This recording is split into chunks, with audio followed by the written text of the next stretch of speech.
76 urte pasa dira lehen hasia eren genuenetik.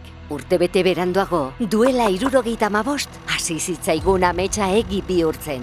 Bombardatutako hiri baten errautsen gainean, mendiegal honen magalean, eraiki genuen iburua. 1947an, Juanita Arrietak ohorezko ateraldia egin zuenetik, baloia ez da behin ere gelditu. 1951an, lehen tribuna zabaldu genuenetik, gure zimenduak finkatu ditugu. Horro egin dugu tribuna ingelesean, eta baita negarrere bomboneran. Ez dugulako amore ematen, eta ez dugulako emango. 1971an egin genuen bezala, munduari erakutsiko diogu oraindik ere tinko mantentzen garela. Eta naiz eta gure ingurua hasi eta aldatu den, gure esentziak berdin jarraitzen du. Ipurua hauxe delako. Historia, dedikazioa, kirola, pasioa, konpromesua. Guk eta gure 8.050 hotsek egiten dugu Ipurua. Gu guztiok historia egiten jarraitzen dugu.